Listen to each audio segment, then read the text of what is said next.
Hello everyone, स्वागत है आपका अपने YouTube channel target botany classes में। हम लोगों ने एसेक्सुअल रिप्रोडक्शन को तो देख चुके हैं। उसमें से एक छोटी सी हेडिंग जो है बच गई थी, उसे देख लेते हैं। उसके बाद चलते हैं अलैंगिक जनन लैंगिक जनन या सेक्सुअल रिप्रोडक्शन पर। कायिक प्रवर्धन, अलैंगिक जनन में कायिक प्रवर्धन जो है छूट गया था, उसे देख लीजिए। सूक्ष्म प्रवर्धन में इस विधि में जिस पौधे में प्रवर्धन होता है उसके किसी भी भाग से एक छोटा सा ऊतक अलग कर लिया जाता है। ऊतक या कोशिका अलग कर ली जाती है। यह ऊतक पोषक पदार्थों का अवशोषण करके वृद्धि करता है, जिससे कोशिकाएं गुच्छे में बन जाती हैं, जिसे कलश कहा जाता है। इस कलश को लंबे समय तक गुणन के लिए रखा जा सकता है। उसके बाद एक पौधे या जीव का निर्माण हो जाता है। ठीक, सिंपल भाषा में एक पौधे के किसी भी भाग से एक ऊतक का छोटा भाग निकाल लिया जाता है और उसे कल्चर मीडियम में रख करके उसे पोषक तत्व दिया जाता है। ठीक, और उस पोषक तत्व को ऊतक या कोशिका अवशोषण करके वृद्धि करती है, जिससे एक कोशिकाओं का गुच्छा बन जाता है, जिसे कलश कहा जाता है। और इस कलश को लंबे समय तक गुणन के लिए रखा जा सकता है। गुणन का मतलब रिप्लिकेट करना, मतलब कोशिकाओं का 1 से 2, 2 से 4, मतलब कोशिकाओं के बढ़ने के लिए सुरक्षित रखा जा सकता है। ठीक, तो अलैंगिक जनन खत्म हुआ यहाँ पर। अब आते हैं सेक्सुअल रिप्रोडक्शन या लैंगिक जनन पर। ठीक है, आइए देखते हैं सेक्सुअल रिप्रोडक्शन या लैंगिक जनन को। तो पहले लैंगिक जनन की परिभाषा देख लीजिए। लैंगिक जनन क्या होता है? प्रजनन की वह प्रक्रिया जिसमें दो युग्मक आपस में फ्यूजन करके या मिल करके प्रजनन की वह प्रक्रिया जिसमें दो युग्मक के मिलने से बनी रचना जायगोट के द्वारा एक नए जीव की उत्पत्ति होती है, इसे लैंगिक जनन कहते हैं, या यह प्रक्रिया लैंगिक जनन कहलाती है। आइए एक और उससे शॉर्ट परिभाषा देख लेते हैं। देखिए,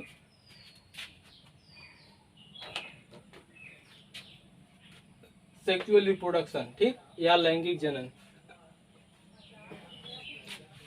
यह नर व मादा युग्मों के निर्माण व संलयन से नए पादपों या जीवों के निर्माण की प्रक्रिया है। ठीक, इसकी प्रमुख प्रक्रियाएं निम्नवत हैं। ठीक, देखिए, संलयन का मतलब होता है आपस में मिलना। ठीक, जब नर व मादा के दो युग्मक के निर्माण व संलयन से, मतलब जब नर व मादा दो युग्मक आपस में मिलते हैं तो एक नए जीव का निर्माण होता है। कहने का मतलब इसका यही था। ठीक है, तो देखिए, इसकी प्रमुख प्रक्रियाएं निम्नवत हैं। तो प्रमुख प्रक्रियाएं निम्नवत है, तो देखिए, युग्मक जनन। ठीक, युग्मक जनन को इंग्लिश में कहते हैं गैमेटोजेनेसिस। ठीक, गैमेटोजेनेसिस की परिभाषा देख लीजिए। एक द्विगुणित मातृ जनन कोशिका के अर्धसूत्री विभाजन के परिणाम स्वरूप नर व मादा युग्मकों के निर्माण की प्रक्रिया को युग्म जनन कहते हैं। ठीक, देखिए, युग्मकों को गैमेट के युग्मकों का इंग्लिश नेम है गैमेट। ठीक, तो युग्मक कहने में थोड़ा सा अटपटा फील हो रहा है, मतलब थोड़ा सा अच्छे से नहीं आवाज निकल रही है युग्मक कहने पर। तो हम जो है युग्मक के स्थान पर गैमेट कहेंगे। आप लोग समझ जाइएगा, इतने तो समझदार आप लोग हैं ही।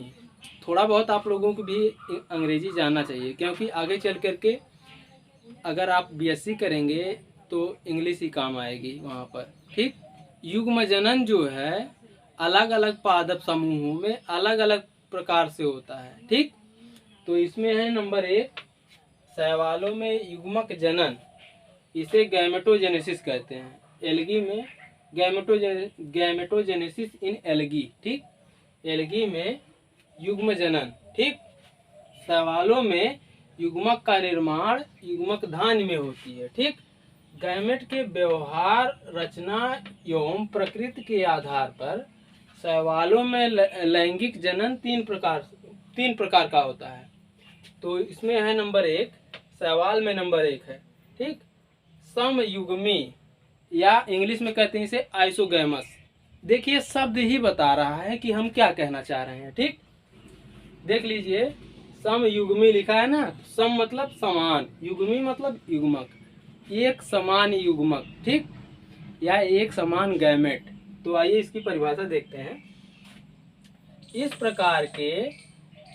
प्रकार के लैंगिक जनन में दोनों गैमेट आकारिकी एवं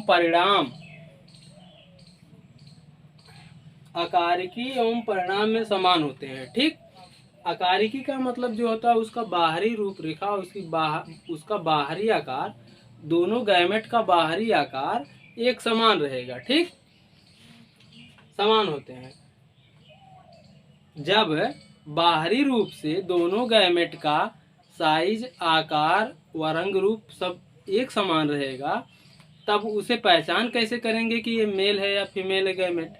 तो उसमें क्या होता है, तो उसमें एक गैमेट को धनात्मक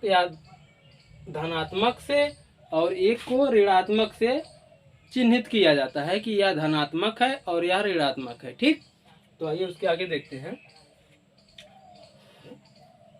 समान होते हैं। इस विधि में धनात्मक व ऋणात्मक प्रभेद वाले संलयित होकर युग्माणु बनाते हैं। ठीक, तो इसका आइसोगैमस का कहने का मतलब है कि आइसोगैमस में गैमेट जो होते हैं दोनों बाहरी रूपरेखा, साइज, आकार में एक समान रहेंगे, तो इसमें डिफरेंशिएट नहीं कर पाएंगे। ठीक, इसमें अंतर ही नहीं इसमें पता ही नहीं चलेगा कौन मेल है कौन फीमेल है। तो इसमें क्या होता है, तो एक गैमेट को प्लस से और एक गैमेट को माइनस से चिन्हित किया जाता है। ठीक, उसके बाद जब दोनों का फ्यूजन होता है तो उस फ्यूजन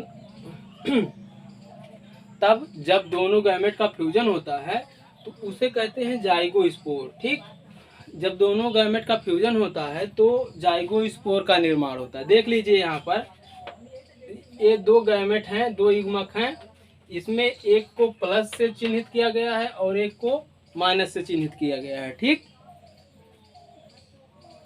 देखिए इसका एग्जांपल देख लीजिए। सम आइसोगैमस किस पादप या जीव में होता है। युग्मक कसाबिकी मतलब युग्मक कसाबिकी मतलब गैमेट जो होते हैं, गैमेट में फ्लैजेला रहेगा या कसाबिका रहेगा, इसे ही कसाबिका कहते हैं। ठीक, इसे कसाबिका कहते हैं, इसे कसाबिका कहते हैं या फ्लैजेला कहते हैं। ठीक, तो देख लीजिए सम आइसोगैमस में जिस जीव में फ्लैजेला होता है उसका एग्जांपल देख लीजिए। युग्मक कसाबिकी मतलब जिस युग्मक में फ्लैजेला पाया जाता है वह एग्जांपल है क्लेमाइडोमोनास यूलोथ्रिक्स और क्लेमाइडोमोनास के गैमेट में फ्लैजेला पाए जाते हैं। ठीक, और दूसरा एग्जांपल है अकसाबिकी मतलब जिस गैमेट में फ्लैजेला नहीं पाया जाता है, तो इसका एग्जांपल है स्पाइरोगाइरा। ये दोनों प्रकार से हो सकते हैं, मतलब इसमें फ्लैजेला भी हो सकता है और बिना फ्लैजेला के भी हो सकते हैं। ठीक है, अब सवालों में युग्मक जनन में नंबर 2 है विषम युग्मी। देखिए आप पहले शब्द को अच्छे से देखिए और समझिए कि शब्द क्या कहना चाहता है। ठीक है, उसके बाद आप अगर उसकी परिभाषा या उसके बारे में बताएंगे तो उम्मीद है कि आप लोग बता ले जाएंगे। ठीक है, पहले शब्द को अच्छी तरह से देखिए कि क्या कह रहा है शब्द। ठीक, देखिए विषम युग्मी, विषम मतलब अलग अलग प्रकार के, युग्मी मतलब युग्मक या गैमेट। ठीक, विषम प्रकार के गैमेट आप अगर देखेंगे तो शब्द ही बताते हैं कि हम क्या कहना चाह रहे हैं। ठीक, तो देखिए हम यहाँ पर विषम को और युग्मकी को अलग करिएगा तो विषम मतलब क्या होगा, अलग अलग भिन्न प्रकार के। युग्मकी मतलब गैमेट या युग्मक। ठीक, विषम गैमेट या विषम युग्मक, तो इसे इंग्लिश में कहते हैं एन आइसोगैमस। ठीक, तो विषम युग्मी में देख लीजिए इसमें जो है गैमेट जो है अलग अलग होते हैं, मतलब साइज आकार में एक छोटा रहेगा एक बड़ा रहेगा। तो आइए परिभाषा देखते हैं इसका। इस विधि में ऐसे युग्मक का संलयन होता है, संलयन मतलब फ्यूजन। ठीक, फ्यूजन मतलब जब एक गैमेट दूसरे गैमेट से मिलेगा तो उसी को संलयन कहा जाता है। ठीक है, इसे आप लोग मत भूलिएगा, सिंपल ठीक से देख लीजिए। जब दो गैमेट आपस में मिलते हैं तो उस प्रक्रिया को संलयन कहा जाता है। ठीक, आइए देखिए, इस विधि में ऐसे युग्मकों का इस विधि में ऐसे गैमेट का फ्यूजन या संलयन होता है जो परिणाम या गति में भिन्न होते हैं। मतलब विषम युग्मी में ऐसे गैमेट का फ्यूजन होता है या ऐसे गैमेट का संलयन होता है जिसमें दोनों गैमेट भिन्न भिन्न होते हैं। ठीक है, विषम युग्मी में दोनों गैमेट साइज और आकार में अलग अलग होंगे। इसमें बड़े गैमेट को गुरु युग्मक या मैक्रोगैमेट कहते हैं। ठीक है, मैक्रोगैमेट जो होता है निष्क्रिय होता है। निष्क्रिय का मतलब वह डेड नहीं हो गया होता है कि मर गया है, नहीं, मतलब वह एक स्थान पर जहाँ पर रहेगा वहीं पर पड़ा रहेगा। देखिए, विषम युग्मी में बड़े गैमेट को, गैमेट का हिंदी युग्मक ही होता है, इसे आप लोग याद रखना है। तो आप कंफ्यूज हो जाएंगे कि गैमेट आप कह रहे हैं और युग्मक भी कह रहे हैं, तो गैमेट को ही हिंदी में युग्मक कहते हैं। ठीक है, तो हम थोड़ा सा इंग्लिश वर्ड यूज कर रहे हैं, थोड़ा सा। ठीक, देखिए, बड़े गैमेट को मैक्रोगैमेट या गुरु युग्मक कहते हैं। ठीक है, मैक्रोगैमेट जो है फीमेल को कहते हैं। ठीक है, देख लीजिए, मैक्रोगैमेट फीमेल को कहते हैं। ठीक, फीमेल को कहते हैं और यह निष्क्रिय होती है, मतलब यह फीमेल गैमेट जो है एक स्थान पर ही पड़ी रहेगी, कहीं पर यह मूव नहीं कर पाएगी, मतलब चलती फिरती नहीं, सिर्फ एक जगह या एक स्थान पर पड़ी रहती है। ठीक, और छोटे गैमेट को लघु युग्मक या माइक्रोगैमेट कहते हैं। ठीक है, यह मेल होता है। ठीक, मैक्रोगैमेट फीमेल को कहते हैं और माइक्रोगैमेट मेल को कहते हैं। ठीक है, मेल जो है एक्टिव होता है, मतलब यह चल सकता है, मतलब वाटर में तैर करके फीमेल के पास जा करके निषेचन कर सकता है। ठीक है, तो देखिए यहाँ पर देखिए, ये बड़ा सा जो है गैमेट या फीमेल गैमेट है या मादा युग्मक है। ठीक, और ये देखिए छोटा गैमेट है, इसे मेल गैमेट या नर युग्मक कहते हैं। ठीक, इसमें देख लीजिए यहाँ फ्लैजेला पाया जा रहा है, कसाबिका। ठीक, फ्लैजेला पाया जा रहा है जिसे हिंदी में कसाबिका कहते हैं। इसी कसाबिका के माध्यम से जल की उपस्थिति में या मेल गैमेट जल में तैर करके फीमेल गैमेट तक जाता है और फर्टिलाइजेशन करता है। ठीक है, तो अगला नंबर 3 है, तो इसे मिटाने के बाद ही उसे लिख पाएंगे क्योंकि पूरा भर गया है व्हाइट बोर्ड। तो चलिए नंबर 3 देखते हैं। अगर इसे आप लोग नोट करना चाहते हैं तो नोट कर लीजिए।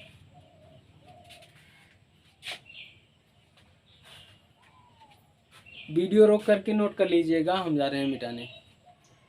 देखिए, सवालों में युग्मक जनन में नंबर 3 है, 2 को हम लोग देख चुके हैं। नंबर 3 है अंड युग्मकी। ठीक, ये भी देखिए नाम से ही स्पष्ट हो रहा है, अंड मतलब एग। ठीक, एग युग्मक मतलब युग्मक। ठीक, एग गैमेट। ठीक है, इसमें क्या होता है कि मादा युग्मक को अंड कहते हैं, एग कहते हैं, और नर युग्मक को शुक्राणु या फिर एंथरजॉइड कहते हैं। ठीक, देखिए ओगैमस। ठीक, ओगैमस में क्या होता है, इसमें एक बड़े अचल मादा युग्मक का संलयन एक छोटे गतिशील नर युग्मक से होता है। ठीक, तो इसमें देख लीजिए अयुग्मी या ओगैमस टाइप के सेक्सुअल रिप्रोडक्शन में मादा युग्मक को एग कहते हैं, ठीक है, अंड कहते हैं, और नर को शुक्राणु या फिर एंथरजॉयड कहते हैं। इसे याद रखना आप लोग, ठीक है। वही मतलब वही होता है, युग्मक का भी मतलब वही होता है और अंड का भी मतलब वही होता है, लेकिन जो है अलग अलग प्रकार के लैंगिक जनन में गैमेट को अलग अलग नामों से जाना जाता है, ठीक है। तो इसमें जो है मादा युग्मक को अंड कहते हैं, लिख दे रहे हैं, देखिए इसमें मादा युग्मक को अंड कहते हैं, ठीक, और नर युग्मक को शुक्राणु या एंथरजॉयड कहते हैं, एंथ्रोजॉयड कहते हैं, ठीक है। इसमें यह इसे तो आप लोग दोनों को याद रखना, ठीक। पूछ लेगा, क्वेश्चन पूछ लेगा ऐसे कि ओगैमस टाइप सेक्सुअल रिप्रोडक्शन में या फिर अंड युग्मी लैंगिक जनन में मादा युग्मक को क्या कहते हैं और नर युग्मक को क्या कहते हैं, ठीक है। तो मादा को अंड कहते हैं और नर को शुक्राणु या एंथरजॉयड कहते हैं। इसको याद रखना आप लोग। हम आपको बता दिए ना, मतलब नर मादा युग्मक जो होता है एक ही होता है, बशर्ते क्या होता है अलग अलग सेक्सुअल रिप्रोडक्शन में इनका नाम बदला रहता है, ठीक है। इस नर युग्मक को कहीं दूसरे सेक्सुअल रिप्रोडक्शन में या फिर दूसरे लैंगिक जनन में दूसरे नाम से जानेंगे, और मादा युग्मक को भी दूसरे लैंगिक जनन में दूसरे नाम से जाने जाते हैं, ठीक है। तो इसमें कंफ्यूज मत होना, लेकिन क्वेश्चन को ध्यान से पढ़ना और आंसर भी सोच समझ के ध्यान से देना, ठीक। इसमें तो एक बात तो हमेशा ये नोट करके रखना कि ओगैमस टाइप सेक्सुअल रिप्रोडक्शन में या फिर अंड युग्मक लैंगिक जनन में मादा युग्मक को अंड कहते हैं और नर युग्मक को शुक्राणु या एंथरजॉयड कहते हैं। अंड युग्मी या ओगैमस टाइप के सेक्सुअल रिप्रोडक्शन का एग्जांपल है कारा और ओडोगोनियम, ठीक। कारा और ओडोगोनियम जो है अंड युग्मकी का एग्जांपल है, ठीक। देखिए इसे यह एग है और यह शुक्राणु है, ठीक। शैवालों के लैंगिक जनन में समयुग्मी को सबसे पुराना या प्रारंभिक माना जाता है और अंडयुग्मी प्रकार के लैंगिक जनन को सबसे एडवांस या सबसे विकसित माना जाता है, ठीक। सबसे इम्पोर्टेंट टॉपिक ये है कि क्लेमाइडोमोनास की विभिन्न जातियां जो होती हैं, क्लेमाइडोमोनास की विभिन्न जातियों में तीनों प्रकार के लैंगिक जनन पाए जाते हैं या होते हैं, ठीक। शैवाल में हम लोगों ने 3 प्रकार के लैंगिक जनन को देखा, ठीक है, समयुग्मी, विषमयुग्मी और अंडयुग्मकी। शैवाल के लैंगिक जनन में हम लोगों ने 3 प्रकार के लैंगिक जनन को देखा, समयुग्मकी और विषमयुग्मकी और अंडयुग्मकी को, ठीक। तो क्लेमाइडोमोनास की विभिन्न जातियां जो है तीनों जनन में भाग लेती हैं, ठीक है, इसे याद रखना। तो आइए अब देखते हैं समयुग्मकी और विषमयुग्मकी में अंतर, ठीक। देखिए इंग्लिश कहने में थोड़ा सा मतलब हिंदी कहने में थोड़ा डिफ़िकल्टी हो रही है हमको, इसलिए हम इंग्लिश का वर्ड यूज करेंगे, आप लोग समझ जाइएगा, ठीक है। हम इसको मिटाने जा रहे हैं। अगर आप लोग फिगर बनाना चाहते हैं तो बना सकते हैं वीडियो रोक करके, ठीक है।